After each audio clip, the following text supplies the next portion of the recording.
मित्रों, आपके भी चेहरे की मुस्कान देखकर लग रहा है देश प्रगति की ओर अग्रसर है।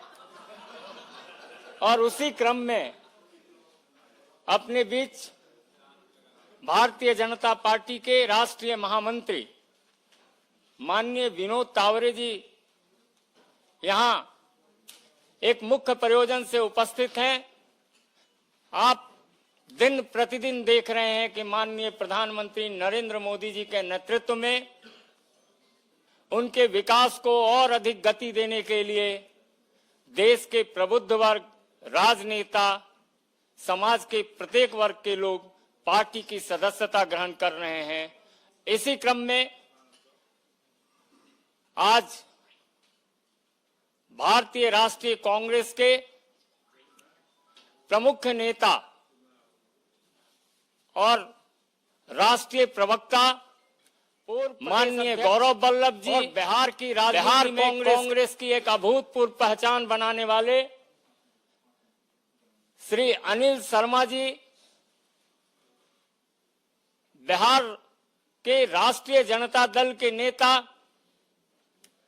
और महागठबंधन के औरंगाबाद से प्रत्याशी रह चुके 2019 में माननीय उपेंद्र प्रसाद जी आज पार्टी की सदस्यता ग्रहण कर रहे हैं।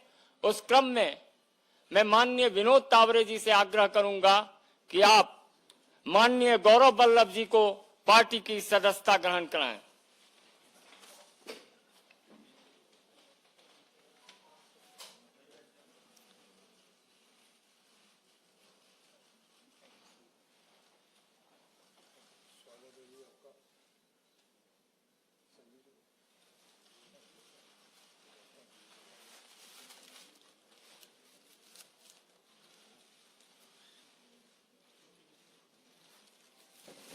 नमस्कार।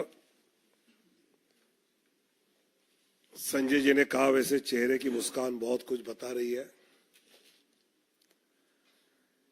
गौरव जी, अनिल जी, उपेंद्र जी, इन सब का ज्वाइनिंग और स्वागत तो हमने किया है। मेरा निवेदन होगा माननीय गौरव वल्लभ जी से कि आपको संबोधित करें। आदरणीय विनोद तावड़े साहब, संजय मयूख जी, मंच पर मेरे साथ विराजे हुए अनिल जी, उपेंद्र जी और आप सभी पत्रकार साथियों को मेरा सादर नमस्कार और प्रणाम। मैंने एक पत्र भी सुबह सोशल मीडिया के विभिन्न प्लेटफॉर्म पर डाला, आप लोगों ने जरूर देखा होगा। और उस पत्र में मैंने अपने दिल की सारी व्यथाएं, इश्यूज जो मैं समय समय पर कांग्रेस पार्टी की लीडरशिप को अवगत भी कराता था, वो मैंने सारे उसमें लिख दिए। उसके अलावा मुझे कुछ नहीं कहना। मेरा दृष्टिकोण शुरू से यह रहा है कि भगवान श्री राम का मंदिर बने, न्योता मिले और हम न्योते को कांग्रेस पार्टी लिख के भेजे कि हम नहीं जाएंगे, मैं इसे स्वीकार नहीं कर सकता।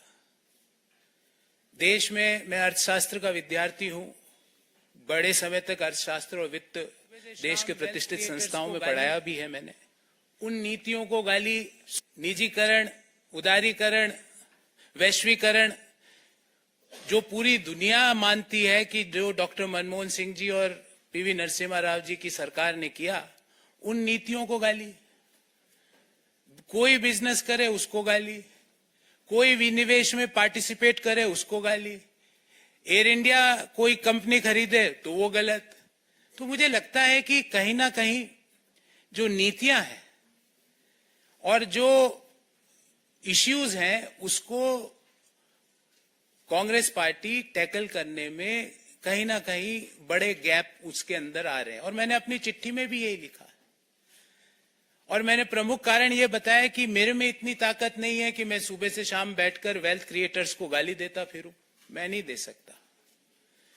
मेरे में इतनी ताकत नहीं है कि जब सनातन धर्म के ऊपर सवाल उठाए और मैं चुपचाप बैठ जाऊं, मेरे से नहीं होगा। कांग्रेस पार्टी के नेताओं ने कांग्रेस पार्टी के जो अलायंस पार्टनर्स हैं उन्होंने सनातन धर्म के ऊपर बड़े बड़े प्रश्न उठाए, क्यों उसका जवाब नहीं दिया गया? एक इश्यू तो आप छोड़ नहीं सकते ना, उस इश्यू को तो आपको जवाब तो देना पड़ेगा। मैंने सारे विस्तार से ये सारी बातें इस चिट्ठी में लिखी है। मैं आदरणीय संजय मयूख जी से आग्रह करूंगा कि मेरी इस चिट्ठी की एक प्रति आपको जरूर दें, ताकि आपको पता लगे कि मेरा इश्यू बेस्ड रिजर्वेशंस क्या थे।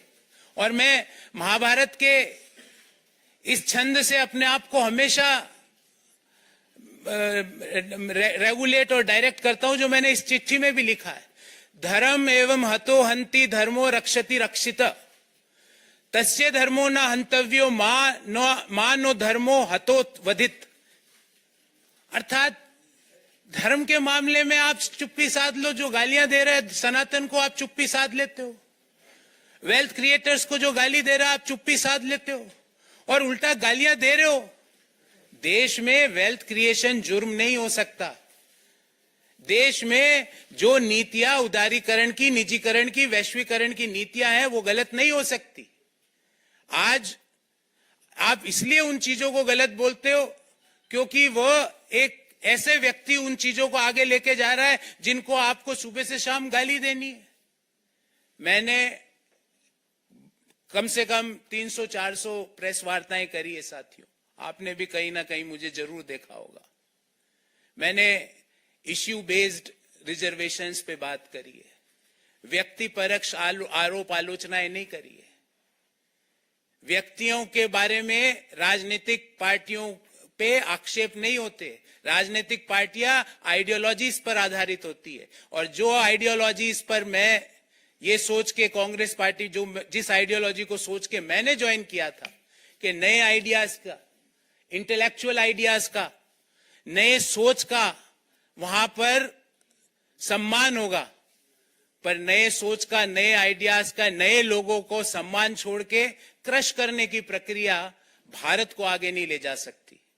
और अल्टीमेटली हमारी आइडियोलॉजीज, पार्टीज की, पॉलिटिकल राजनीतिक पार्टियों की आइडियोलॉजीज अलग अलग हो सकती है, पर एक आइडियोलॉजी जो हम सबको जोड़ती है वो भारत को आगे ले जाने की आइडियोलॉजी, और उसी आइडियोलॉजी को ध्यान में रखते हुए जो विकसित भारत की जो संकल्पना है उसको आगे ले जाने के लिए जो आइडियोलॉजी ने मुझे आकर्षित किया, और मैंने आज भारतीय जनता पार्टी ज्वाइन करी।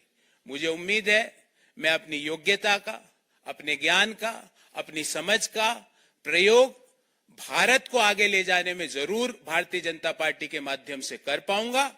और मैं अति प्रसन्न हूं, मैंने मेरी दिल की बात सारी लिख दी है। इससे ज्यादा ना तो मुझे किसी के व्यक्ति के बारे में टीका टिप्पणी करनी है। जो इश्यूज, और ये इश्यूज मैंने ऐसा नहीं कि पहली बार उठाए, रोक टोक उठाया, पर जब आप इनको नजरअंदाज कर रहे हो तो मुझे लगता है कि भारत को आगे ले जाने में आपका कंट्रीब्यूशन नहीं है। और जब मैं अपना कंट्रीब्यूशन भारत जैसे महान देश को आगे ले जाने में नहीं दे सकता तो मैं वहां रहकर कुछ नहीं कर सकता। इसलिए मैंने प्रधानमंत्री नरेंद्र मोदी जी के विकसित भारत की संकल्पना को आधार बनाकर देश को आगे ले जाने की, जो डेवलप्ड नेशन बनाने की जो मोदी जी का सपना है उसको साकार करने के लिए जो भी मेरे से योगदान होगा वो मैं पूर्ण रूप से दूंगा। इससे ज्यादा मैं आज आपसे कुछ नहीं कहना चाहता। बहुत बहुत धन्यवाद, बहुत बहुत धन्यवाद तावड़े साहब, संजय जी और आप सभी लोगों को जिन्होंने मुझे ये अवसर दिया।